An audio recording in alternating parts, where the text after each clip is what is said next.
Diuretics are medications that act on the kidneys to increase production of urine, and therefore elimination of water from the body.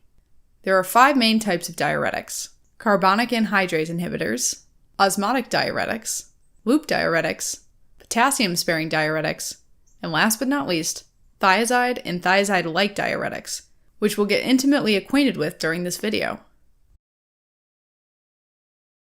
Now, the basic unit of the kidney is called a nephron, and each nephron is made up of a glomerulus, which filters the blood.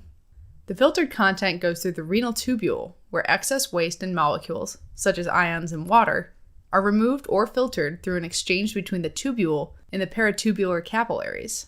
So the renal tubule plays a huge role in secretion and reabsorption of fluid and ions, such as sodium, potassium, and chloride, in order to maintain homeostasis, or the balance of fluid and ions in our body. The renal tubule has a few segments of its own: the proximal convoluted tubule, the U-shaped loop of Henle with a thin descending, a thin ascending, and a thick ascending limb, and finally, the distal convoluted tubule, which empties into the collecting duct, which collects the urine. Alright, so thiazide and thiazide-like diuretics are taken per orally, and once in the blood, they travel to the kidneys where they're secreted by the proximal convoluted tubule into the lumen of the renal tubule. An important point to make here is that they are secreted by the same secretory system that secretes uric acid into the tubule, so they compete with the secretion of uric acid, therefore increasing uric acid levels in the blood. Next, they travel along the filtrate until they reach the distal convoluted tubule. This part of the nephron is lined by epithelial cells. Now, on the luminal side of these cells, there's a nifty little sodium chloride symporter. This channel reabsorbs one sodium and one chloride ion together from the tubule into the cell. Sodium is reabsorbed along with water into the interstitium and then into the bloodstream.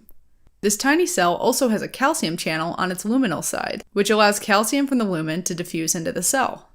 Once in the cell, calcium is transported out into the interstitium through a sodium-calcium exchanger that pumps a sodium in and a calcium out.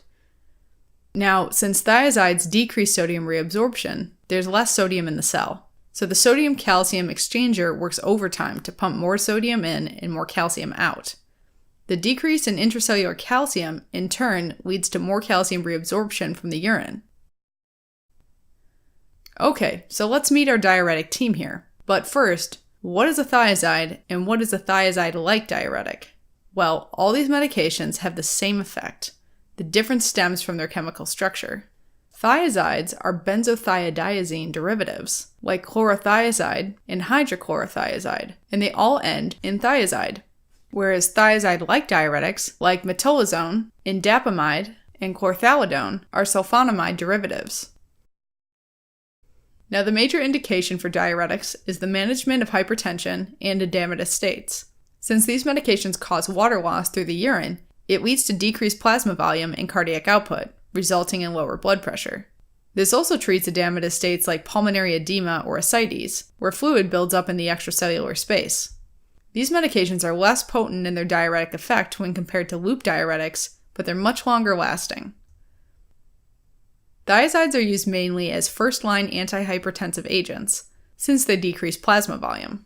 This also makes them useful as a second-line therapy to treat edematous states caused by conditions like heart failure or cirrhosis. Since they increase calcium reabsorption, they can also be used in individuals with calciuria to prevent calcium nephrolithiasis or the formation of calcium oxalate kidney stones. Preventing calcium loss can also slow down the progression of osteoporosis. Finally, an interesting indication is nephrogenic diabetes insipidus, which is where the kidneys don't respond to ADH, so they can't reabsorb water in the distal convoluted tubule and collecting duct, and thus eliminate huge amounts of dilute urine each day.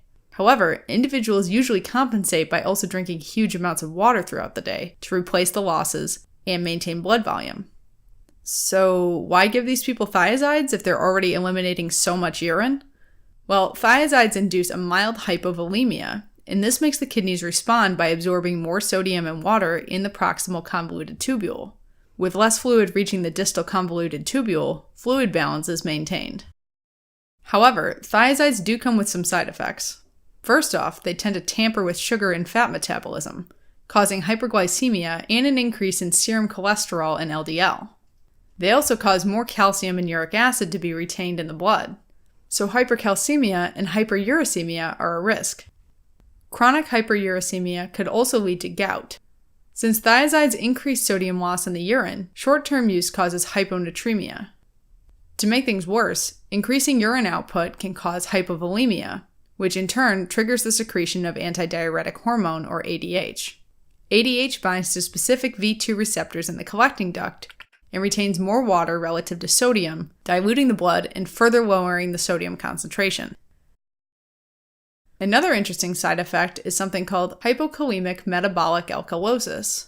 Hypokalemic means low serum potassium, and metabolic alkalosis refers to an increase in blood pH, which is caused by either too much bicarbonate or too few hydrogen ions in the blood.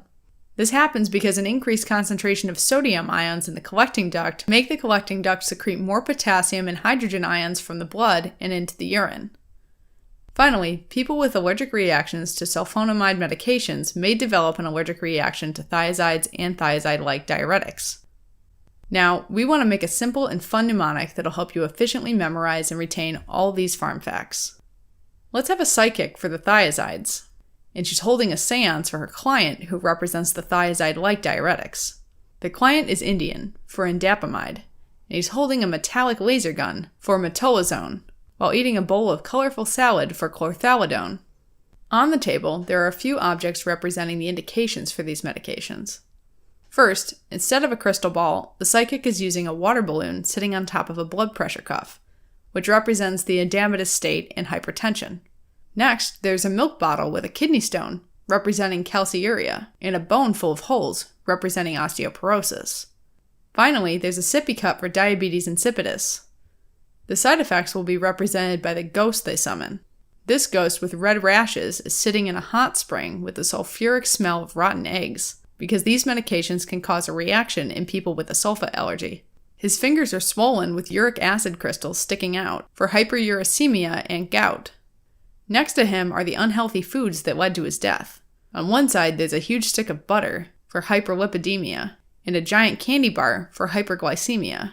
There's also a box of baking soda with a banana peel on it for hypokalemic metabolic alkalosis. On his other side is a short and empty salt shaker, representing hyponatremia. Alright, as a quick recap.